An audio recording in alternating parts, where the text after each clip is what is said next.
সংগ্রামী ভাই বন্ধুগণ, আজকে আমার মুক্তির প্রথম সোপান হচ্ছে আবু সাঈদ, যিনি রংপুরের ছাত্র, রোকেয়া বিশ্ববিদ্যালয়ের ছাত্র, যে বুকে তাজা রক্ত ঢেলে দেওয়ার মধ্য দিয়ে যে গণ অভ্যুত্থান শুরু হয়েছিল, যার পরিসমাপ্তি হয়েছিল 5ই আগস্ট 2024 সাল।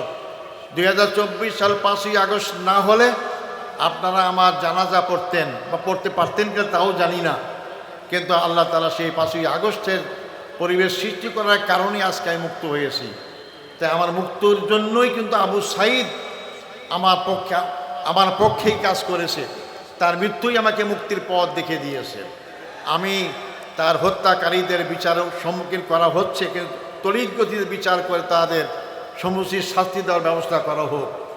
সংগ্রামী ভাই বন্ধুগণ, আমি এখানে যারা আছে আমাদের নেতৃবৃন্দ, তাদের চেয়ে অনেকের আমার বয়স একটু বেশি। আমি যাদের সাথে কাজ করেছি, আফসোস দুঃখ আজকে তারা কেউ আমার সাথে নেই। তাদেরকে হত্যা করা হয়েছে। আমাদের দলের প্রধান মৌলানা মতিউর রহমান নিজামীকে মিথ্যা মামলায় হত্যা করা হয়েছে।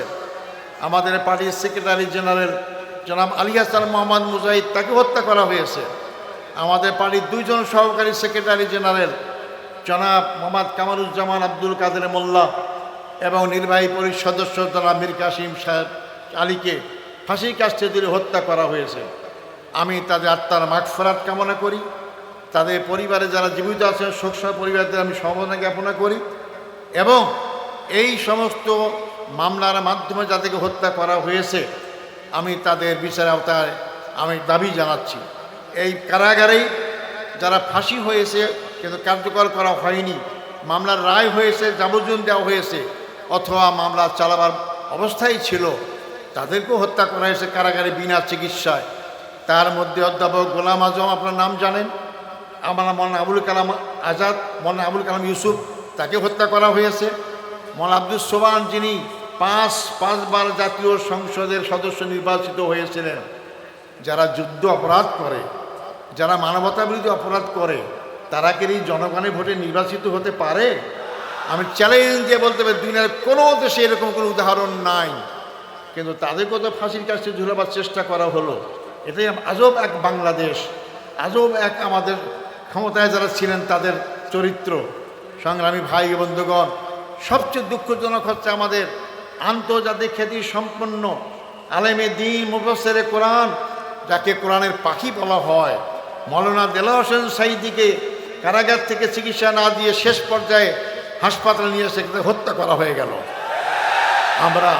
তাই আমি আজকে আপনাদের মাধ্যমে বর্তমান সরকারের কাছে দাবি জানাতে চাই, যারা এই মানবতাবিরোধী অপরাধে জড়িতকে হত্যা করা হয়েছে, হত্যার ষড়যন্ত্র করা হয়েছিল, এই বিচার প্রক্রিয়ার সাথে যারা যেখানে যেভাবেই জড়িত সবাইকে আইনের আওতায় নিয়ে এসে তাদের বিচার করতে হবে, এবং যারা এই বিচারের সম্মুখীন হয়ে হত্যার সম্মুখীন হয়েছেন তাদের ক্ষতিপূরণ দান করতে হবে।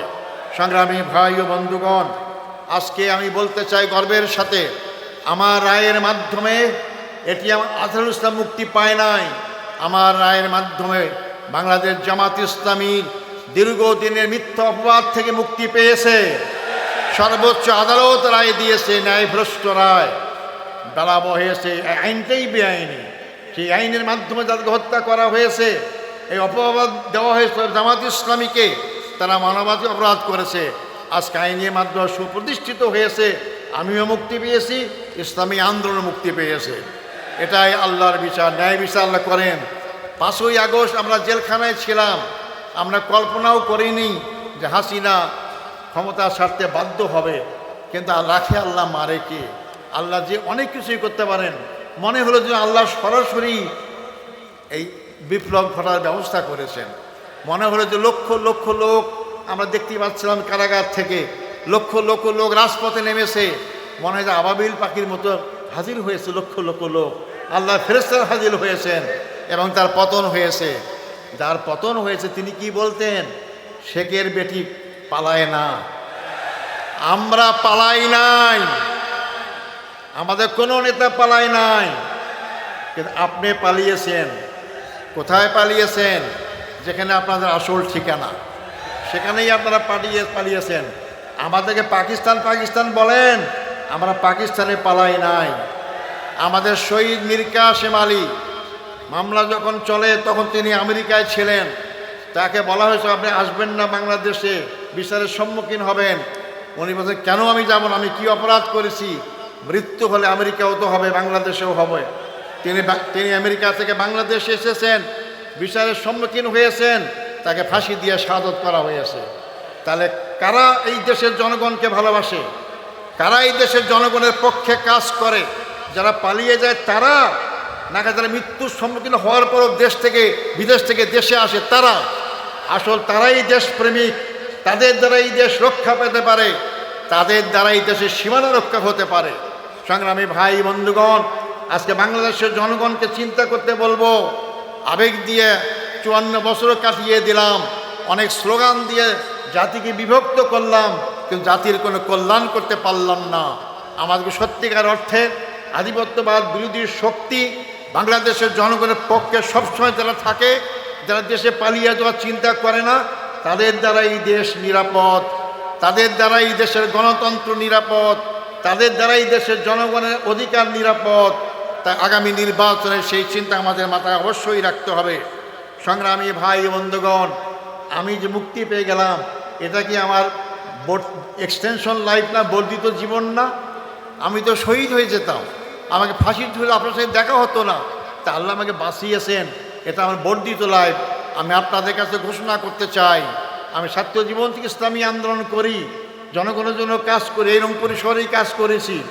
আমি আমার এই বর্ধিত জীবনটা আল্লাহর দিনের জন্য অক্ষয় করতে চাই। আমি আল্লাহর দিনেই যাব। আমি সবাইকে অনুরোধ করব, এই দিন ক্ষণস্থায়ী, দুনিয়া ক্ষণস্থায়ী, যে কোনো মানুষকে মরতে হবে, মনে আমাদের যেতে হবে আল্লাহর কাছে। সে আল্লাহর কাছে আমাদের কাছে অপেক্ষা করছে দুইটা জিনিস, একটা জান্নাত, একটা জাহান্নাম। যদি আমরা জান্নাতে যেতে চাই, দুনিয়ার এই জীবনে আমাদের আল্লাহর দিন কায়েমের চেষ্টায় এগিয়ে আসতে হবে। জামাত ইসলামী সেই কাজটাই করছে। আসুন আমরা সেই জামাত ইসলামীর সাথে সম্পৃক্ত হয়ে, যারা হয়নি এখনও, আমরা আগামী দিনে বাংলাদেশকে ইসলামের বাংলাদেশ গড়ার জন্য আমরা চেষ্টা করি। সময় আমার কম, আমাদের আমির জামাত মূল বক্তব্য রাখবেন।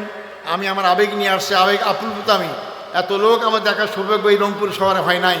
এর আগে তো অনেক প্রোগ্রাম করেছি, তখন তো আমরা অল্প লোক পেতাম, আজকে লক্ষ লক্ষ লোক জমায়েত হয়েছে। আসার পথে রাস্তা দিয়ে আসতে পারতাম না, আল্লাহর কি রহমান মহিমা। আমি তাই আপনাদের কাছে আমার বক্তব্য শেষ করার আগে আমি আপনাদের আমার অভিব্যক্তি ব্যক্ত করতে চাই। আমি শুনেছি জেলখানায় আমার মুক্তির জন্য আপনারা অনেকে রোজা রেখেছেন, আমার মুক্তির জন্য অনেকে নামাজ পড়েছেন, নফল নামাজ পড়েছেন, এমন অনেকে উমরাও করেছেন, অনেকে আপনারা আন্দোলন করেছেন। আমি সবাইকে আমার অন্তঃস্থল থেকে আপনাদেরকে মোবারকবাদ, অভিনন্দন জানাচ্ছি। আপনারা আমার এই অভিনন্দন গ্রহণ করবেন। আপনাদের দোয়ায়, আপনাদের এই যে আগ্রহ, আল্লাহ আমাকে কবুল করেছেন, আপনাদের চোখের ফানে আল্লাহ কবুল করেছেন, আমাকে আল্লাহ কবুল করেছেন। কিন্তু আপনারা আমাকে দোয়া করবেন, আমি বাকি জীবন যেন আপনাদের পক্ষে, দেশের পক্ষে, আমার এলাকার পক্ষে জীবন ভরে কাজ করতে পারি, সে তৌফিক দান করেন। সংগ্রামী ভাই বন্ধুগণ, আবু সাইদ কেন জীবন দিয়েছে? আবু সাইদ কি তার নিজের কোনো সম্পত্তি উদ্ধার করার জন্য জীবন দিয়েছে? তার ব্যক্তিগত স্বার্থে কোনো জীবন দিয়েছে? না, সে দেশের স্বার্থেই জীবন দিয়েছে। সে যেমন বৈষম্য মুক্ত একটা বাংলাদেশ চেয়েছিল, কিন্তু বাংলাদেশ মুক্ত হয়েছে। কোথা থেকে মুক্ত হয়েছে? 15.5 বছরে আমাদের ভোটের কোনো অধিকার ছিল না, 15.5 বছরে গণতন্ত্র ছিল না, 15.5 বছরে আমাদের বাক স্বাধীনতা ছিল না, 15.5 বছরে আমাদের সীমানা অরক্ষিত ছিল। এই 15.5 বছরে আমাদের রাজনৈতিক ও সাংস্কৃতিক কোনো স্বাধীনতা ছিল না। আধিপত্যবাদী শক্তির রাজনৈতিক থাবা এবং সাংস্কৃতিক আগ্রাসন আমাদের মূল ইমানি শক্তিকে দুর্বল করে দিয়েছে, আমাদের যুব শক্তির চরিত্রকে ধ্বংস করা হয়েছে। আজকে সেখান থেকে আমাদের দেশকে আবার নতুন করে গড়তে হবে। এই নতুন বাংলাদেশ গড়ার ক্ষেত্রে দলীয় স্বার্থের ঊর্ধ্বে ওঠে সকল ভেদাভেদ ভুলে গিয়ে জাতীয় ঐক্য গড়ে আবু সাঈদের স্বপ্নকে বাস্তবায়ন করতে হবে। আবু সাঈদের স্বপ্ন ছিল একটা আধিপত্যবাদ মুক্ত বাংলাদেশ, আবু সাঈদের স্বপ্ন ছিল বৈষম্যহীন বাংলাদেশ, আবু সাঈদের স্বপ্ন ছিল যার যার ভোট নিজের পছন্দ এই বাক্সে ভোট দিতে পারবে, এইরকম একটি বাংলাদেশ আবু সাইদের স্বপ্ন ছিল। গণতন্ত্র বাংলাদেশ প্রতিষ্ঠা হোক সেই বাংলাদেশ। আর এই বৈষম্য বাংলাদেশ গড়তে হলেই আপনার আগের বক্তা শুনেছেন, এই বাংলাদেশের 54 বছরে অনেক আইন, অনেক কিছু পরীক্ষা হয়েছে, কোনো আইন দিয়ে বাংলাদেশের জনগণের মুক্তি নিশ্চিত হয় নাই। তাই নতুন বাংলাদেশ গড়তে হলে নতুনভাবে এগিয়ে যেতে হবে। আর তা হচ্ছে আল্লাহর আইন এবং সৎ লোকের শাসন। আল্লাহর আইন সৎ লোকের শাসনের মাধ্যমেই বাংলাদেশ সার্বিকভাবে মুক্তি পাইতে পারে। আসুন আমরা সেই আগামী দিন আল্লাহর আইন সৎ লোকের শাসনের আন্দোলনের সবাইকে আমরা এগিয়ে আসার আহ্বান জানাই এবং সেই বাংলাদেশ গড়ার জন্য আমরা সবাই সামনে দিকে এগিয়ে যাই।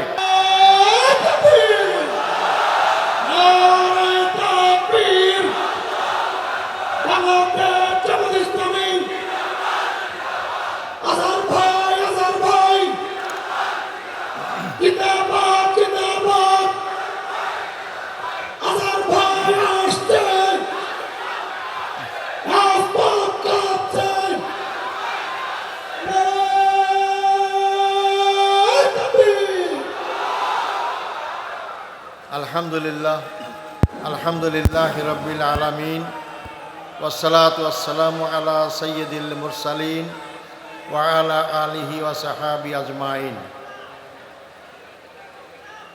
আজকের এই বিশাল মহাসমুদ্রের সম্মানিত সভাপতি, মঞ্চে উপবিষ্ট বাংলাদেশ জামাত ইসলামীর সংগ্রামী আমির জনাব ডাক্তার শফিকুর রহমান, বাংলাদেশ জামাত ইসলামীর কেন্দ্রীয় এবং স্থানীয় নেতৃবৃন্দ, সমবেত ভাই ও বন্ধুগণ, আসসালামু আলাইকুম রহমতুল্লাহ।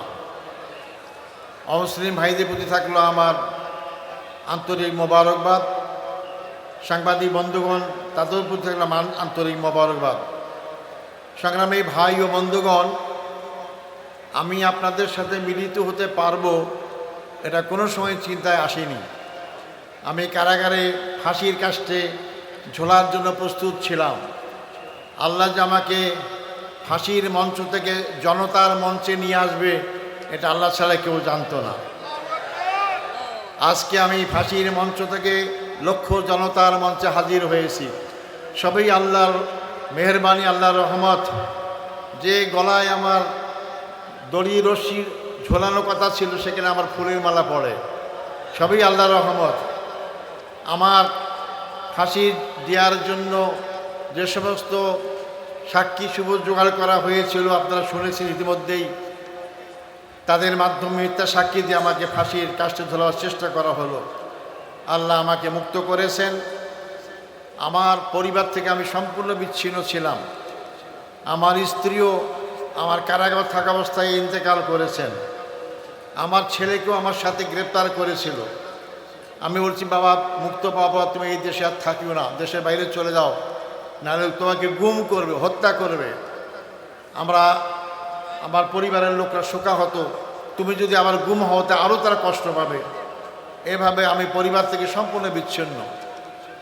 কিন্তু আপনাদের দোয়া, আল্লাহর রহমতে আমি আবার আপনাদের মাঝে আসতে পেরেছি।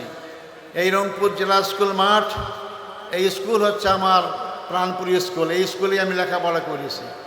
এই স্কুল থেকে আমি এসএসসি পাস করেছি। এই মাঠ আমার সব চেনা।